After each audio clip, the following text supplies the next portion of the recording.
जय माँ इंद्राक्षी। इंद्राक्षी धाम में दर्शकों आप सभी का हम हार्दिक स्वागत करते हैं।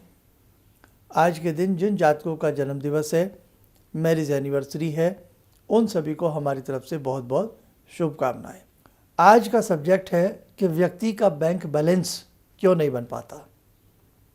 लाख प्रयत्न व्यक्ति करता है, फिर भी उसके पास धन नहीं ठहरता। और ये समस्या एक व्यक्ति के साथ नहीं है, ऐसे लाखों हजारों व्यक्ति हैं। कई बार आपकी कमाई भी अच्छी होती है, आपकी इनकम अच्छी होती है, आपकी सैलरी अच्छी होती है, आपका व्यापार अच्छा होता है, पैसा नहीं जुड़ता। धन कमाना सब जानते हैं, लेकिन पैसे को कोई कोई सिकंदर जोड़ पाता। अब देखो, धन ना जुड़ना, बैंक बैलेंस ना बनना, ये भी एक ग्रहों का रीज़न होता है। बहुत लोग कहेंगे सारी बातों को आप ग्रहों से जोड़ देते हो। अब भाई है तो है, जुड़ाव तो जुड़ाव होता है। साइंस सारी बातों को अपने से जोड़ लेती है, मेडिकल साइंस हर बीमारी को अपने से जोड़ लेती है। तो हर विज्ञान अपने से चीज़ों को जोड़ करके चलता ही चलता है। इसमें कोई ज्योतिष की बात नहीं है। अब देखो, मंगल ग्रह एक ऐसा ग्रह है,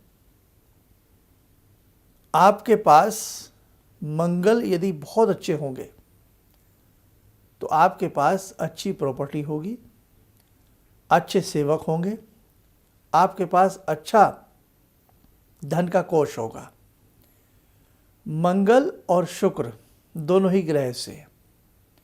और तीसरा ग्रह है शनि।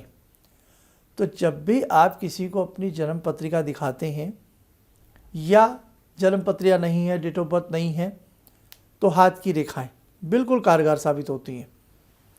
हाथ की रेखाएं किसी को दिखाते हैं तो तीन ग्रह मंगल, शनि और शुक्र, यदि ये तीन ग्रह आपके अच्छे हैं, स्ट्रॉन्ग है, ना चाहते हुए भी पैसा आपके पास जुड़ जाएगा।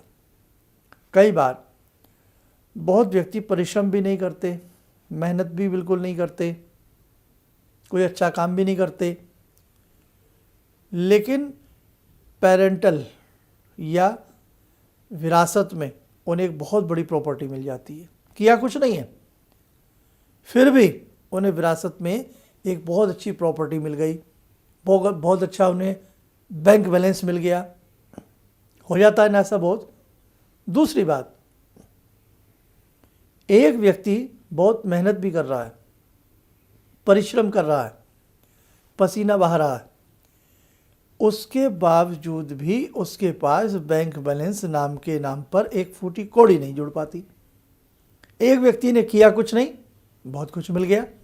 तो भाई कहीं ना कहीं तो आती है ना ये बात कि भाग्य बलवान तो गधा पहलवान। अगर भाग्य बलशाली है, भाग्य बलवान है, तो आपको धन किसी न किसी रूप में, लक्ष्मी आपके पास चल करके आएगी, आना पड़ेगा। डेस्टिनी भी कोई चीज़ है। खैर, तो तीन ग्रह, हालांकि चंद्र और बुध की युति या चंद्र और राहु की युति ऐसे कह लें, चंद्र बुध की शुभ युति, बहुत लोग शुभ नहीं मानते, लेकिन कई मायनों में चंद्र बुध बहुत अच्छे भी होते हैं। सभी नकारात्मक ग्रह नकारात्मक फल नहीं देते और सभी सकारात्मक ग्रह सकारात्मक फल नहीं देते, ये ध्यान रखना मेरे दर्शकों। तो आपकी हथेली में जब हम देख रहे हैं, आपकी हथेली में यहाँ शुक्र होते हैं। शुक्र की क्या पोजीशन है? मंगल भी यहाँ होते हैं, मंगल ए मंगल बी, दो मंगल होते हैं हथेली में। दोनों मंगल की क्या स्थिति है? आपकी हथेली में शनि, जिसे हम लक लाइन भी कहते हैं, भाग्य रेखा भी कहते हैं, न्याय के स्वामी कहते हैं, आपकी हथेली में शनि की क्या स्थिति है? तो शनि मंगल शुक्र यदि तीनों ग्रहों की अच्छी स्थिति होगी तो धन आपके पास रहेगा ही रहेगा, सदा रहेगा। और आपने देखा है कि एक व्यक्ति धन जोड़ते जोड़ते मर जाता। और हमें याद है, अपना बचपन याद है, छोटपन याद है, या वो समय याद है जब 1 रुपया ढंग से हम लोग नहीं कर पाते थे। कहते हैं ना, परम पूज्य गुरुदेव ने कहा किसी दूसरे का उदाहरण क्या देना, अपना दो। तो हमें याद है हम 100 रुपया, 500 रुपया, 1000 रुपया कहीं भी उसको एक तरफ रख देते थे, भाई ये खर्च नहीं करेंगे। आप यकीन मानिए वही पैसे सबसे पहले खर्च होते थे।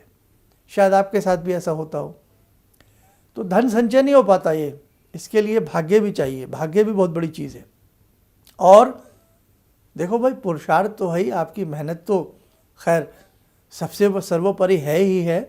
भगवान श्री कृष्ण ने भी कहा है कि कर्म करिए, बहुत ज़रूरी है। तो आप जब भी किसी को अपनी जन्मपत्रियाँ दिखाएं तो ये 3 ग्रह जरूर ध्यान रखें। ऐसे ही आपकी हथेली में एक ग्रह होता है धन प्रदायक ग्रह। अगर आपकी हथेली में धन प्रदायक ग्रह शुक्र है, राहु है, केतु है, XYZ कोई भी 9 ग्रहों में से एक ग्रह आपकी हथेली में धन प्रदायक ग्रह है, उसकी क्या स्थिति है?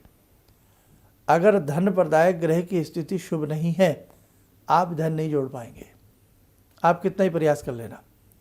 कई बार व्यक्ति कहते हैं ना, तिनका तिनका कर करके उसने महल बनाया और आंधी आई और सब ढह गया। सांप सीढ़ी का खेल, गोटी गोटी करके 99 पे पहुँचे, सांप ने फिर काटा और फिर लुढ़क करके कहते हैं ना अर्श से फर्श पे आ गए। बहुत लोगों के साथ ऐसा होता। भाई धीरे धीरे मेहनत करी, ऊपर पहुँचे, फिर नुकसान, फिर नीचे, फिर नुकसान, फिर नीचे, हार जाता व्यक्ति। तो मैं यही कहूँगा, आज का टॉपिक यही है, ये तीनों ग्रह और हथेली में धन प्रदायक ग्रह को दिखा लेना। और यदि आपको लगता है भाई ऐसा वैसा तो हम कुछ करने वाले नहीं हैं, तब शाम के समय श्री सूक्त का पाठ, शाम के समय श्री सूक्त का पाठ ज़रूर करिएगा। और ओम श्रीम श्री नमः, ओम श्रीम श्री नमः, ओम श्रीम श्रीम श्री नमः, इस मंत्र को चलते फिरते उठते बैठते जितना आपसे ये मंत्र बने, इस मंत्र की साधना आप करते रहिए। और जो आपके गुरु मंत्र हैं, जो आपके गुरु ने आपको मंत्र दिया है, अपने गुरु मंत्र की साधना अवश्य करते रहिए, आपको विजय मिलेगी।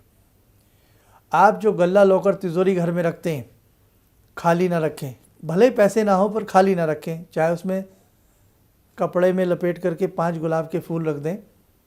कभी भी गल्ला लॉकर तिजोरी घर का या बैंक का, बैंक बहुत लोग बैंक में लॉकर ले लेते हैं, रखते कुछ नहीं है।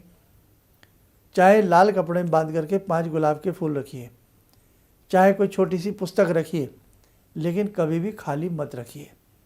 और जो आपकी घर की लॉकर तिजोरी आदि होती हैं, उनकी विंडो साइड, एक हमारा पुराना एपिसोड है, उसे आप ढंग से देख लीजिएगा। कभी भी दक्षिण दिशा की तरफ कपाट नहीं खोलने चाहिए, पश्चिम में या उत्तर में शुभ होते हैं, हमेशा ध्यान रखें। और समय समय पर अपनी हथेली के धन प्रदायक ग्रह या अपनी कुंडली में शुक्र, शनि और तीसरा ग्रह हमने बताया मंगल, इनके कुछ न कुछ विशेष उपाय करते रहें। मंगल के अनेकों उपाय हैं, शुक्र के अनेकों उपाय हैं,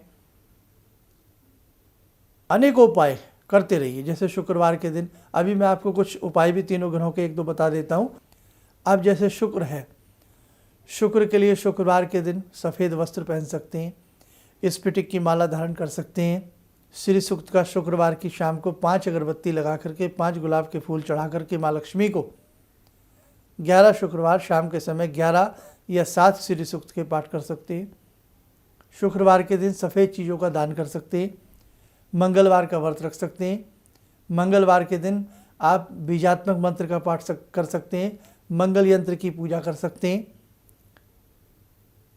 और तांबे के पात्रों का प्रयोग कर सकते हैं। शनिवार के दिन शनि स्तोत्र का पाठ सुबह सुबह या शाम को करिएगा। शमी वृक्ष के नीचे 7 पत्तियों का सरसों के तेल का दीप जलाइए। ओम शम शनिश्चराय नमः बोलते हुए 21, 31, 51 परिक्रमा शमी वृक्ष की 11 शनिवार करने से भी धन धान्य की वृद्धि होती है।